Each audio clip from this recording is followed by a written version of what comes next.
ہم سید ابو العلا مودودی رحمہ اللہ علیہ کی کتاب اسلامی ریاست کا مطالعہ کر رہے ہیں۔ اس کو مرتب پروفیسر خورشید احمد صاحب نے کیا ہے۔ آج اس کا پہلے حصے کے ہی تیسرے باب کو قرآن کا فلسفہ سیاست، پہلے اسلام کا فلسفہ سیاست تھا، اب قرآن مجید اسپیسیفکلی قرآن مجید کے ذریعے سے ہمیں اسلام کی بنیادی فکر اور نظریے کے بارے میں بتایا جا رہا ہے۔ پچھلی ابواب کی طرح یہاں پر بھی پروفیسر خورشید صاحب نے ابتدا میں اس چیپٹر کے اندر جتنے سب ٹاپکس ہیں، وہ 7 ٹاپکس ہیں، ان کو پہلے یہاں پر ترتیب سے بیان کر دیا ہے، اور اس کے بعد اس باب کے بارے میں وہ خود یہ لکھتے ہیں کہ قرآن کریم اللہ کی وہ آخری کتاب ہے جس میں خالق ارض و سمان زندگی کی تمام بنیادی مسائل کے متعلق اپنی ہدایات مکمل ترین شکل میں انسان کو دے دی ہے، اور ہمیشہ کے لیے یہ بھی اصول ارشاد فرما دیے کہ جو اس ہدایت کو دانتوں سے پکڑے گا، اس پر عمل پیرا ہوگا، وہ کامیاب اور کامران ہوگا۔ تو فرماتے ہیں یہ قرآن جس نے ہر شعبے کے متعلق بنیادی ہدایات دی ہیں، تو کوئی وجہ نہیں تھی کہ بنیادی سیاسی مسائل کے متعلق یہ کتاب خاموش رہتی۔ اس میں یہاں پر اس چیپٹر کے اندر وہ بنیادی تمام جو سیاست سے متعلق رہنمائی ہے وہ اس حصے میں شامل کر دی گئی ہے۔ اب اس چیپٹر کو انہوں نے تقریباً 7 موضوعات میں تقسیم کیا ہے، جس میں سے پہلا موضوع علم سیاست کے بنیادی سوال۔ یہ بہت اہم جملہ ہے۔ انہوں نے کہا کہ علم سیاست کا اصل موضوع فرد اور ریاست کے باہم تعلق کا مسئلہ ہے، یعنی کہ ریاست کا تعلق کیا ہونا چاہیے فرد کے ساتھ، اور فرد کا کیا تعلق ہونا چاہیے ریاست کے ساتھ۔ یہ بنیادی سوال ہے علم سیاست کا۔ دیکھیں، ہم اگر اس کتاب کو اچھا پڑھ لیں تو شاید ہم اپنے آپ کو پولیٹیکل سائنس کے ماسٹرز لیول تک بھی لے جا سکتے ہیں، کیونکہ اس کے اندر یہی موضوعات ہوتے ہیں۔ اور اس میں پھر انہوں نے چند یہاں پر سوال اٹھائے ہیں، اور سوال کیا ہے کہ ریاست کی ضرورت کیا ہے، پھر ریاست میں حاکمیت کا چونکہ سب سے بڑا سوال ہے تو حاکمیت اعلیٰ کس کی ہونی چاہیے، اطاعت اور وفاداری کا اصول کیا ہو، حکومت کا مقصد کیا ہو، پھر حکومت کے بنیادی وظائف یعنی کہ حکومت کام کیا کرے۔ تو ان سب چیزوں کا سوال کا جواب آگے دیا گیا ہے۔ دوسری جو اہم نقطہ انہوں نے یہاں پر اس چیپٹر میں بیان کیا ہے وہ چند بنیادی حقیقتیں ہیں۔ اس حصے میں سید ابو العلا مودودی رحمہ اللہ علیہ کا وہ جو مقدمہ تفہیم القرآن ہے، اس میں سے یہ چیزیں یہاں پر بیان کی گئی ہیں، اور ہم چونکہ تفہیم القرآن پڑھتے ہیں اس لیے ہمیں بہت اچھی طرح سے ان ساری اصل کا پتہ ہے، لیکن چلیں اسے مختصراً ریپیٹ کر لیتے ہیں۔ اس میں سیدی مودودی فرماتے ہیں کہ سب سے پہلے ناظر کو قرآن کی اصل سے واقف ہونا چاہیے، خواہ وہ ایمان لائے یا نہ لائے، یعنی کہ ہر وہ فرد جو قرآن مجید کا مطالعہ کرے اسے پتہ ہو کہ اللہ رب العالمین دنیا، خالق اور انسان کے بارے میں کیا حقیقت بتاتا ہے۔ یہ بنیادی طور پر 6 نکات ہیں، اور ان میں سے پہلا نقطہ یہ بتایا گیا ہے کہ خداوند عالم نے جو ساری کائنات کا خالق مالک فرما روا ہے، اپنی بے پایہ مملکت کے اس حصے میں جسے زمین کہتے ہیں، انسان کو پیدا کیا، جاننے، سوچنے، سمجھنے کی قوتیں دی، اور ایک طرح کی خود اختیاری دے کر زمین میں اپنا خلیفہ بنایا۔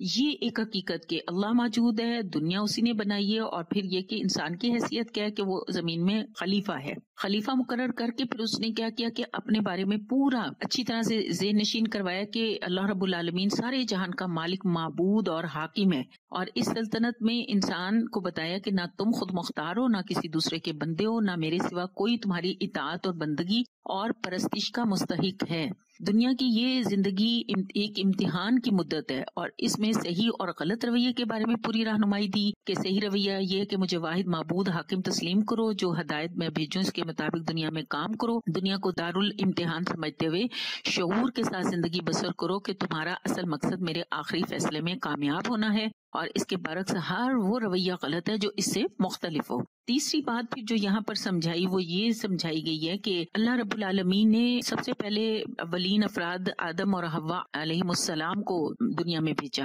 اور ان کو پوری روشنی کے ساتھ بھیجا، اور پورا قانون حیات بتا کر بھیجا گیا۔ یہ بھی بڑی اہم بات ہے۔ یہ اسلام کی اصل ہے کہ وہ یہ نہیں کہتا کہ تاریکی اور جہالت سے آغاز ہوا، بلکہ وہ کہتا ہے کہ روشنی دے کر بھیجا، پورا قانون حیات بتایا، ان کا طریقے زندگی اللہ کی اطاعت یعنی اسلام تھا، اور وہ اپنی اولاد کو بھی یہی بات سکھا کر گئے۔ لیکن صدیوں کے بعد رفتہ رفتہ انسان اس صحیح دین سے منحرف ہو گیا، اور غلط قسم کے رویوں کی طرف چل پڑا، اور حقیقت کے علم سے دور ہو گیا، اور طرح طرح کے وہم اور خواہشات نفس اور تعصبات کے مطابق اس نے زندگی کے اپنے قوانین گھڑ لیے۔ چوتھی جو اصل قرآن مجید کے مطالعہ سے پہلے ہم لوگوں کو معلوم ہونی چاہیے وہ یہ کہ اللہ نے محدود خود اختیاری انسان کو دی تھی، اس کے ساتھ یہ بات مطابقت نہ رکھتی تھی کہ وہ اپنی تخلیقی مداخلت سے کام لے کر ان بگڑے ہوئے انسانوں کو زبردستی صحیح رویہ کی طرف موڑ دیتا۔ تو پھر اس کے لیے اس محدود مہلت عمل کے اندر اس نے کیا کیا، اپنے انبیاء علیہ السلام کو بھیجا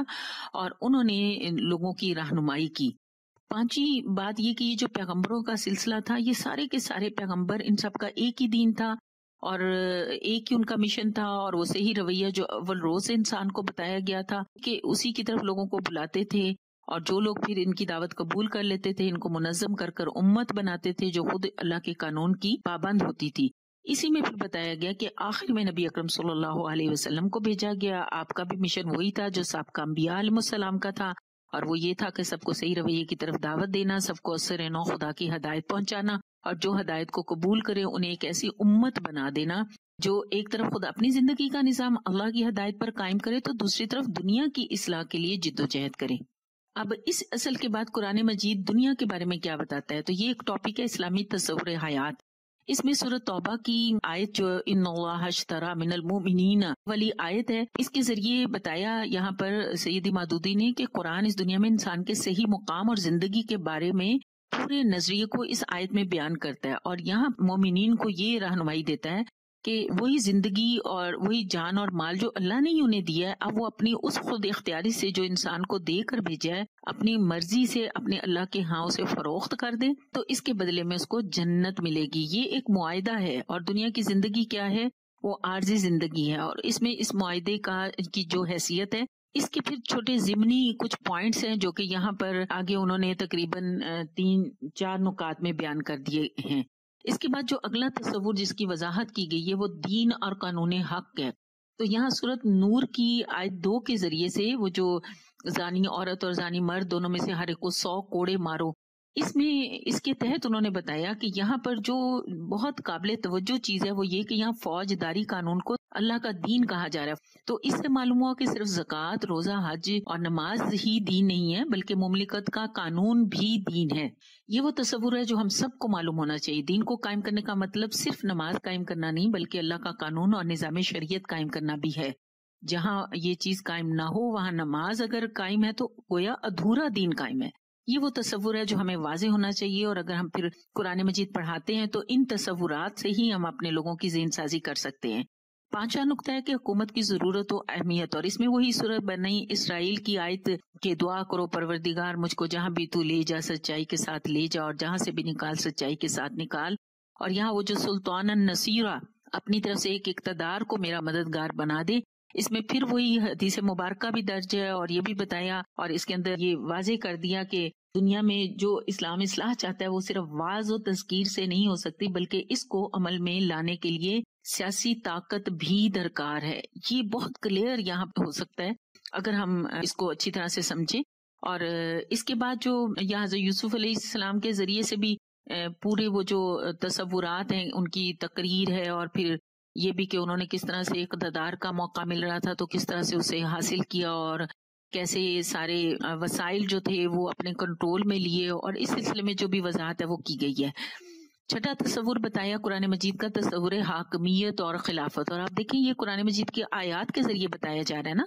اب حاکمیت کا ایک تصور بہت واضح ہونا چاہیے، حاکم اعلیٰ کون ہو اور اس کا نائب اور خلیفہ کون ہو۔ تو یہاں پر اللہ رب العالمین کی حاکمیت کے لحاظ سے سورہ یوسف کی ہی آیت 39 کو حوالہ بنایا گیا ہے، اور اس کے ذریعے سے یہ واضح کر دیا کہ خدا اس کائنات کا خالق ہے، وہ اس کا حاکم اعلیٰ ہے، اقتدار اعلیٰ صرف اسی کا حصہ ہے، اور انسان حاکم اعلیٰ کے خلیفہ اور نمائندہ کی حیثیت ہے، اور سیاسی نظام کو اس حاکم اعلیٰ کے قانون کے تابع ہی ہونا چاہیے۔ خلیفہ کا کام کیا ہے؟ خلیفہ کا کام ہے حاکم اعلیٰ کے قانون کو اس کے اصل منشا کے مطابق نافذ کرے، اور نظام سیاسی کو اس کی ہدایات کے مطابق چلائے۔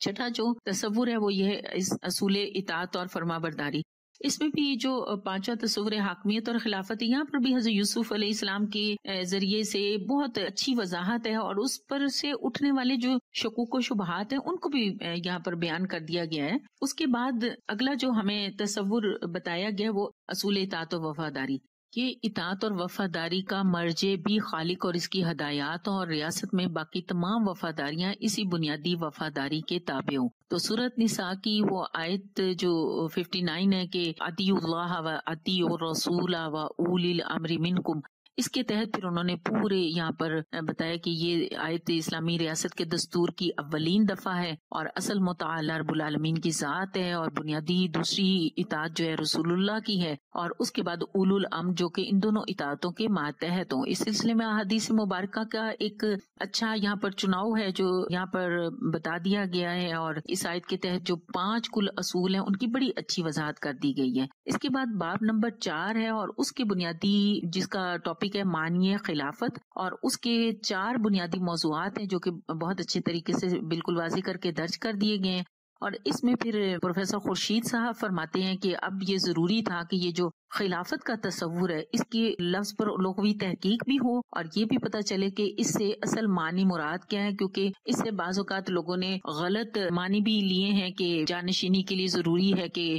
فرد موجود ہو یا نہ ہو، اس طرح کی مباحث یہاں پر لوگوں نے اٹھائی ہیں۔ تو اس سلسلے میں یہاں پر جو بحث کی گئی ہے اس میں امام اللغہ راغب اصفہانی صاحب کی مفردات کتاب میں سے انہوں نے لکھا ہے کہ خلافت کسی دوسرے کی نیابت ہے، خواہ منوب عنہ کے غائب ہونے کی وجہ سے ہو، یعنی کہ جس کی طرف سے خلافت مل رہی ہے، نیابت مل رہی ہے، وہ چاہے غائب ہو یا اس کی موت کے سبب ہو یا اس کے عجز کے سبب یا اس شخص کو بزرگی عطا کرنے کے لیے جسے خلیفہ بنایا گیا ہو۔ تو اس سلسلے میں مزید جتنے بھی اس کے وزن سے جتنے معانی نکلتے ہیں ان کو یہاں پر اچھی طرح سے بیان کر کے یہ حقیقت سمجھا دی گئی ہے کہ خلافت لفظ خلیفہ اللہ رب العالمین نے استعمال کیوں کیا ہے، اس کے معنی کیا ہے، اور خلافت الہی سے مراد کیا ہے۔ اس میں سورۃ احزاب کی 72 آیت نمبر ہے، اس کو یہاں پر درج کیا گیا، اور پھر اس میں یہ حقیقتیں بتائی گئی ہیں کہ انسان سے پہلے زمین و آسمان میں کوئی مخلوق بارے امانت کی حامل نہ تھی۔ انسان پہلی مخلوق ہے جس نے یہ بار اٹھایا۔ جس چیز کو سورہ بقرہ میں خلافت کہا گیا وہی چیز یہاں پر امانت کے لفظ کے طور پر تعبیر کی گئی ہے۔ پھر یہ بتایا کہ خلافت کے مفہوم کو امانت کا لفظ واضح کر دیتا ہے، اور یہ دونوں لفظ